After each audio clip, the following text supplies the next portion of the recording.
피터 린치의 명언이 있습니다. 뛰어난 주식을 가지고 있다면 시간은 당신 편이라는 말이요.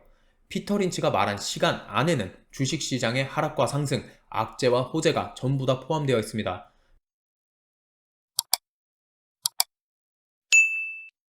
안녕하세요. 내가 사는 주식이 미사일처럼 떡상하길 바라는 마음으로 미국 주식 사일기 미사일TV입니다. 3일간 연속적으로 상승했던 미국 지수는 다시 큰 폭으로 하락하면서 3일간의 상승폭을 대부분 뱉어내는 모습을 보였습니다.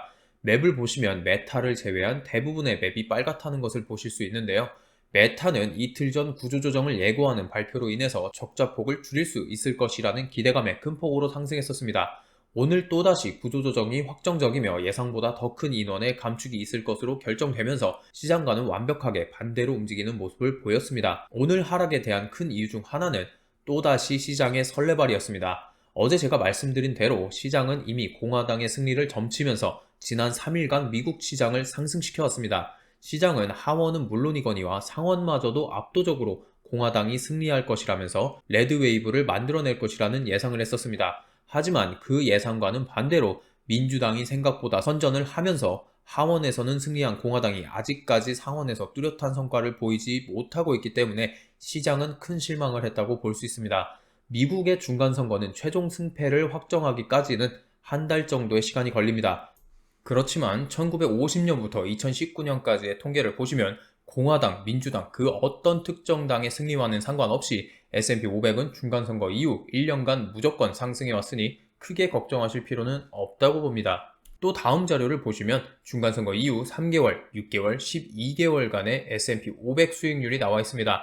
단기적으로 3개월간의 수익률을 보시면 1994년, 2002년, 2014년, 2018년에는 하락하는 모습을 보였습니다. 하지만 평균적으로 중간선거 이후 3개월 동안에 7.3%의 상승을 해왔습니다. 그 다음 중간선거 이후 6개월 이후에는 예외 없이 S&P 500은 상승해왔고 12개월 이후에도 마찬가지로 상승해왔습니다. 당연히 과거가 미래를 100% 대변할 수는 없지만 높은 확률로 그렇게 된다는 것을 말해주기 때문에 다시 한번 말씀드리지만 큰 걱정을 하실 필요는 없다고 생각합니다. 또 다른 시장 전반에 있었던 이슈는 비트코인입니다. 차트를 보시면 비트코인은 현지 시간으로 11월 8일인 어제부터 급격하게 떡락하기 시작합니다. 이 이유는 간략하게 말씀드리면 글로벌 가상화폐 거래소 FTX의 유동성 위기입니다. 가장 처음 이 문제의 발단은 가상자산 전문 언론인 코인데스크가 알라메다 리서치의 불투명한 재무 구조와 FTX에 대한 높은 의존도를 지적하면서 시작되었습니다. 그 이후에 자오창펑 바이낸스 CEO는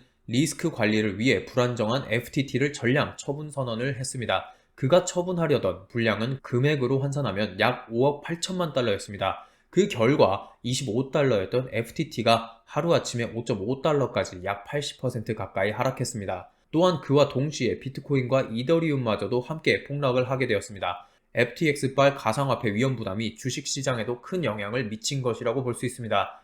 그런데 오늘 더 큰 문제가 생겼죠. 세계 가상화폐 1위 거래소인 바이낸스가 FTX의 파산으로 가상화폐 시장 전체가 패닉에 빠지는 것을 막기 위해 어제 FTX 인수를 결정하고 투자 의향서인 LOI를 작성했으나 하루 만에 철회 발표를 했습니다. 기업 실사 결과 FTX의 부채로 바이낸스까지 위기에 빠질 가능성이 있다고 판단했기 때문입니다. 유동성을 지원하면서 FTX 고객을 돕고 싶었지만 현재 상황은 바이낸스가 통제하고 도움을 줄 수 있는 범주를 넘어섰다면서 선을 그었습니다. 그 결과 FTX에 내려진 동아줄이 사라지면서 가상화폐 시장은 걷잡을 수 없는 속도로 휘청이고 있습니다. 한국 시간으로 10일 오전 7시 비트코인은 24시간 전보다 14% 넘게 하락하면서 약 16,000달러에 거래되고 있습니다. 마지막으로 오늘 하락을 또 이끈 이유는 단순히 3일 연속적으로 상승한 이후 시장에 단기 차익 매물이 쏟아져 나왔기 때문입니다. 이미 미국 시장은 3일 연속으로 상승을 해왔습니다. 올해 차트를 보시면 하락장이 지속되면서 지수가 3일 상승한 다음날부터 음봉이 나오는 것을 알 수 있습니다. 특별하게 4일, 5일 연속 상승하는 때도 있었지만 극히 제한적인 것을 볼 수가 있죠.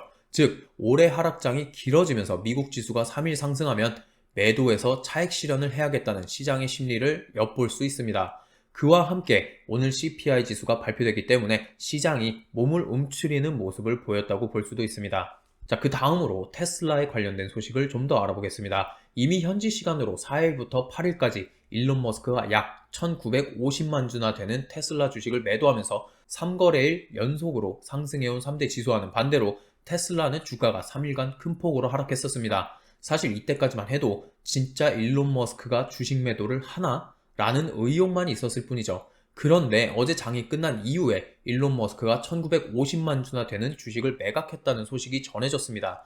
이미 일론 머스크는 올해 주식을 팔지 않겠다는 선언을 몇 번이나 했음에도 불구하고 손바닥 뒤집듯이 주식을 매각해버렸습니다. 특히나 트위터 관련해서 주식을 더 이상 매도하지 않겠다고 4월 달에도 8월 달에도 선언했습니다. 하지만 상황이 급변하면서 주식을 다시 매도했죠.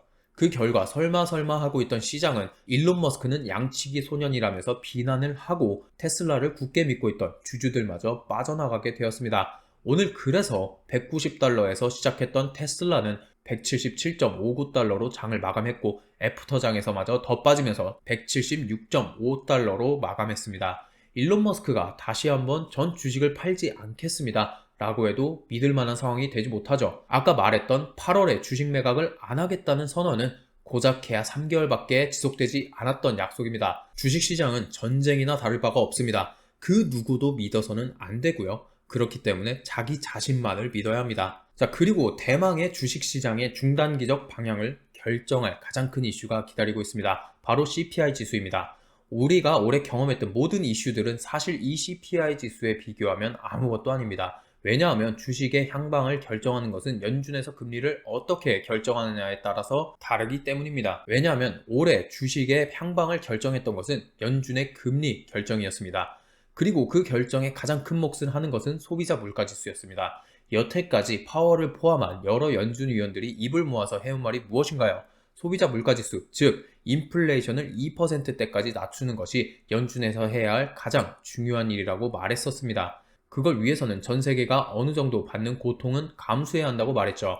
저번 FOMC에서 파월 의장은 적당한 금리 인상으로 시기를 놓쳐서 더 큰 고통을 받는 것보다는 강하게 금리 인상을 하면서 인플레이션을 빨리 잡는 게 급선무라고 말하기도 했습니다. 자, 그런데 당연히 이번 인플레이션이 2%가 나오길 바라는 것은 정말 말도 안 되는 상황이죠.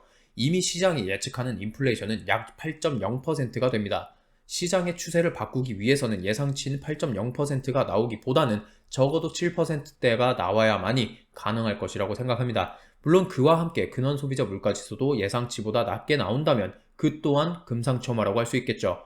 그리고 이미 저번 FOMC 이후에 시장이 예측하는 최고 금리는 5.0%에서 5.25%까지 올라가 있는 상태입니다. 만약에 이번에 시장의 예상치보다 높게 나온다면 시장은 최고 금리는 5.5%까지 예상을 하게 될 것이고 미국 시장의 폭락은 당연한 일이 될 것입니다. 자, 오늘로 CPI 지수가 발표되고 나면 시장의 방향성은 어느 정도 정해질 것입니다. 나스닥을 기준으로 정말 최저점인 1088이 깨져서 10,000 아래로 내려갈 수도 있을 것이고 다시 상승하는 모습을 보일 수도 있을 것입니다. 하지만 항상 말씀드리듯이 이마저도 시장에서 매번 있는 조금 큰 이슈일 뿐입니다. CPI를 통한 미국 시장의 방향성이 결정된다고 하더라도 그 이후에 또 다음 CPI가 이번보다 높게 나온다면 그때 미국 시장은 또 방향을 꺾어서 하락할 수도 있습니다. 그러니 하나하나 다 신경 써봐야 의미가 없다는 말이죠. 피터 린치의 명언이 있습니다. 뛰어난 주식을 가지고 있다면 시간은 당신 편이라는 말이요. 피터 린치가 말한 시간 안에는 주식시장의 하락과 상승, 악재와 호재가 전부 다 포함되어 있습니다. 피터 린치를 포함한 모든 주식 대가들이야말로 산 증인입니다.